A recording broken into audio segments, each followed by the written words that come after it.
ঈদের রাতে মাত্র 2 রাকাত নামাজের সিজদায় একটি দোয়া পড়বেন, একটি আমল করবেন, তারপরে আল্লাহ তাআলার কাছে যা চাইবেন আল্লাহ তাআলা তা দিয়ে আপনাকে খুশি করে দিবে। সুবহানাল্লাহি ওয়া বিহামদিহি সুবহানাল্লাহিল আযীম। আল্লাহর হাবিব সাল্লাল্লাহু আলাইহি ওয়াসাল্লাম বলছেন, ঈদের রাত্রিতে যেই ব্যক্তি ইবাদত করলো, কিয়ামতের মাঠে সমস্ত দিলগুলো যখন মরে যাবে, সমস্ত মানুষ যখন ইয়া নাফসি ইয়া নাফসি বলবে, আল্লাহ তাআলা ওই ব্যক্তিকে হাসতে হাসতে আল্লাহর জান্নাতে প্রবেশ করায় দিবে। তার দিলটা, তার অন্তরটা সেদিন জিন্দা থাকবে, মৃত থাকবে না, কলবে সালিম থাকবে। আল্লাহ তাআলা তাকে জান্নাতে প্রবেশ করায় দিবে।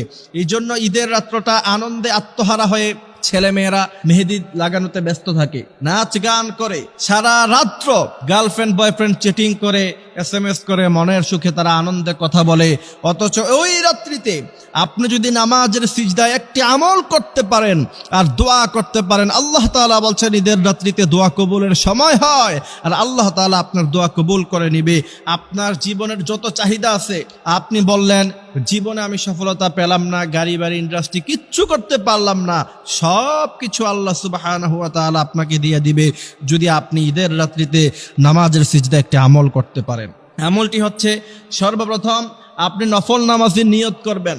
2 রাকাত নামাজের জন্য সুন্দরভাবে উত্তম রূপে আপনি উযু করবেন, তারপর 2 রাকাত নফল নামাজ আপনি পড়বেন। নফল নামাজ পড়ার পরে সেই জায়নামাজে বসে থেকে আপনি সাল্লাল্লাহু আলাইহি ওয়াসাল্লাম পড়বেন 11 বার। আল্লাহুম্মা সাল্লি আলা মুহাম্মাদ ওয়া আলা আলি মুহাম্মাদ কামা সাল্লাইতা আলা ইব্রাহিম ওয়া আলা আলি ইব্রাহিম ইন্নাকা হামিদুম মাজিদ। এই দুরূদ ইব্রাহিম পুরোটা পড়বেন আপনি একবার। তারপরে আপনি নামাজের মধ্যখানে সিজদায় আপনি প্রথমে পড়বেন রব্বানা আতিনা ফিদ দুনিয়া হাসানা ওয়া ফিল আখিরাতি হাসানা ওয়া কিনা আযাবান নার। এই দোয়াটা পড়ার পরে এরপরে আপনি যখন হাত উত্তোলন করে আল্লাহ তাআলার কাছে আপনি যা চাবেন, আল্লাহ তাআলা ইনশাআল্লাহ আপনাকে তাই দিয়ে খুশি করে দিবে। কারণ আপনার দুনিয়াও আল্লাহ সুন্দর করে দিবে, আপনার আখিরাতও আল্লাহ তাআলা সুন্দর করে দিবে। এই জন্য এই আমলটা করব। এবং আশ্চর্যের বিষয় হচ্ছে, আমি এই আমলটির কথা আজকে প্রথম নয়, এর আগে আর বহুবার বলেছি। বহু মানুষ আমার নাম্বারে ফোন কল দিয়ে আমাকে বলেছে, হুজুর আপনি ওই যে একটি আমল দিলেন, নামাজের সিজদায় গিয়ে আমলটি করেছি, ফায়দা পেয়েছি। এবং অসংখ্য মানুষ আমাকে ফোন কল দিয়ে এটা জানিয়েছে, এটা পরীক্ষিত একটা আমল, ইয়াকিনের সাথে যদি আমলটি করতে পারেন ইনশাআল্লাহ আল্লাহ তাআলা আপনার মনের সকল আশা পূরণ করবে। সেজন্য আল্লাহ তাআলা বলেন, ওয়ামান ইয়াত্তাকিল্লাহা ইয়াজআল লাহু মাখরাজান ইয়ারযুকহু মিন হাইসু লা ইয়াহতাসিব। বান্দা তুমি আমার কাছে চাও, আমার কাছে বেহিসাব রিজিক আছে।